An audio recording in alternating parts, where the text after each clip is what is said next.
আজ নিয়ে এসেছি সম্পূর্ণ নিরামিষ একটি কোপ্তা কারির রেসিপি, যা পুরো ইউটিউব খুঁজলেও পাবেন না। কাঁচা আমের টক মিষ্টি গন্ধে ভরপুর তুলতুলে এই কোপ্তা মুখে দিলেই মিলিয়ে যাবে। আমার নিজস্ব রেসিপিতে তৈরি আজকে বানাবো আম আদার কোপ্তা কারি। নমস্কার, অ্যাপেটাইটের আরেকটি নতুন পর্বে আপনাদের সাদর আমন্ত্রণ। তাহলে চলুন দেখে নেওয়া যাক কিভাবে তৈরি হবে এই অভিনব রেসিপিটি। সেপ্টেম্বর থেকে মার্চ পর্যন্ত বাজারে গেলেই দেখা মেলে আম আদার। এখানে আমি প্রায় 150 গ্রাম আম আদা ছুলে গ্রেট করে নিচ্ছি।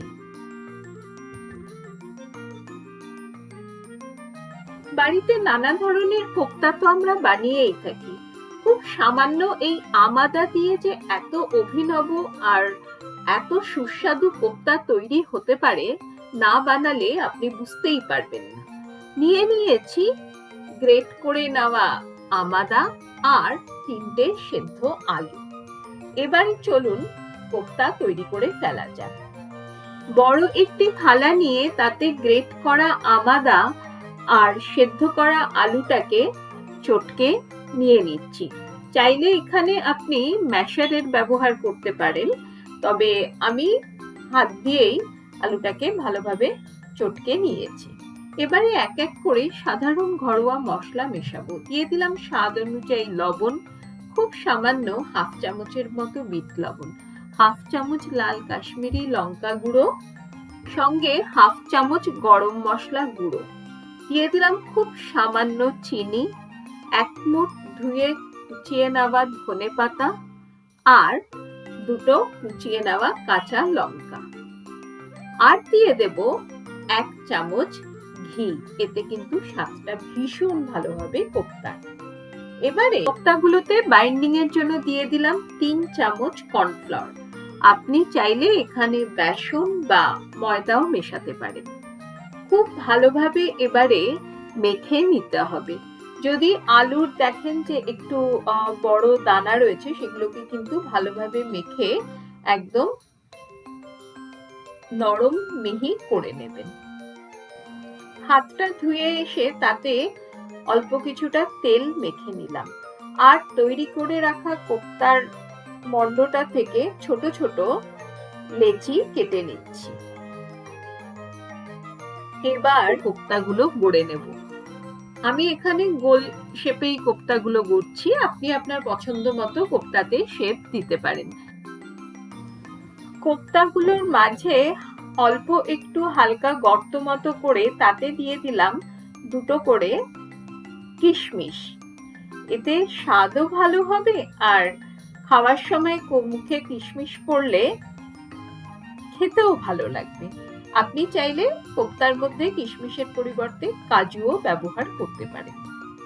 জাস্ট আঙ্গুলে একটু হালকা চাপ দিয়ে 2-3টে করে কিশমিশ ভেতরে পুরে ভরে দিয়ে আবার সুন্দরভাবে হাতে গোল করে কোপ্তাগুলোকে তৈরি করে নেব।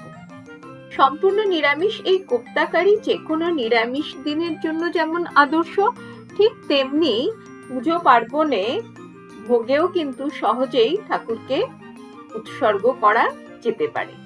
সমস্ত কোপ্তাগুলো গড়ে নেওয়ার পরে এবারে চলুন একটি পেস্ট তৈরি করে নিই। একটি বাটিতে নিয়ে নিয়েছি প্রায় 150 গ্রাম টক দই।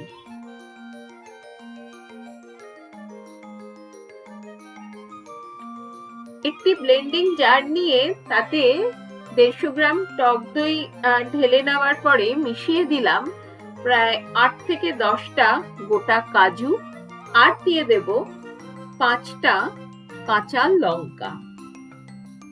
সামান্য একটু জল দিয়ে এবারে এটার একটা ঘন মিহি পেস্ট তৈরি করে নিতে হবে।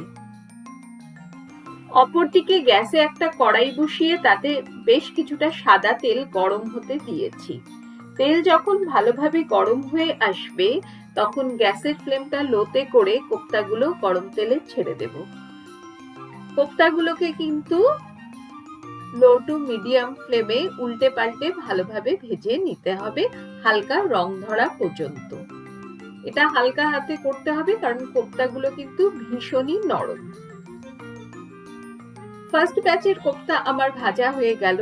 একই রকম ভাবে সমস্ত কোপ্তাগুলোকে আমি ভেজে তুলে নিচ্ছি।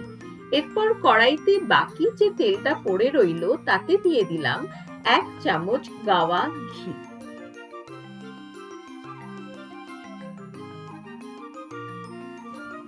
তেল আর ঘিটা ভালোভাবে গরম হয়ে আসলে বেসিক কিছু গরম মশলা দিতে হবে। দিয়ে দিলাম একটি বড় এলাচ, 3টে ফাটিয়ে নেওয়া ছোট এলাচ, 3 টুকরো দারচিনি, 3 থেকে 4টি লবঙ্গ। এবারে এই গোটা গরম মশলাটা 20 থেকে 22 সেকেন্ডের মতো লো ফ্লেমে ভেজে নেব, যতক্ষণ না এর থেকে সুন্দর একটা গন্ধ উঠছে। ফোড়নে গরম মশলা ভাজা হয়ে যাওয়ার পরে তৈরি করে রাখা সাদা পেস্টটা এবারে কড়াইতে দিয়ে দিলাম, সঙ্গে সামান্য ব্লেন্ডার ধোয়া জল। এবারে গ্যাসের ফ্লেম লোতে করে খুব ভালোভাবে মিনিট 3 থেকে 4 এটাকে নাড়াতে হবে, না হলে কিন্তু দই কেটে গিয়ে দানা দানা হয়ে যাবে। দিয়ে দিলাম 2 চামচ ধনে গুঁড়ো, সামান্য লাল কাশ্মীরি লঙ্কা গুঁড়ো আর সামান্য গরম মশলা গুঁড়ো, আর দিয়ে দেব স্বাদ অনুসারে লবণ আর খুব সামান্য চিনি। সবকিছু মিশিয়ে নেওয়ার পর দেখবেন আস্তে আস্তে দই থেকে তেল ছাড়তে শুরু করেছে। এবারে ঢাকা দিয়ে মিনিট 3 একটু ভালোভাবে গ্রেভিটা ফুটিয়ে নেব। যেহেতু কাজু দেওয়া আছে, গ্রেভি যদি বেশি গাঢ় হয়ে যায় তাহলে কিন্তু আপনি সামান্য দুধ বা জলের ব্যবহার করতে পারেন। এখানে আমি গ্রেভিটাকে একটু পাতলা রাখার জন্য মিশিয়ে দিলাম 2 চামচ নরমাল টেম্পারেচারে থাকা দুধ আর 1 চামচের মতো কাসৌরি মেথি।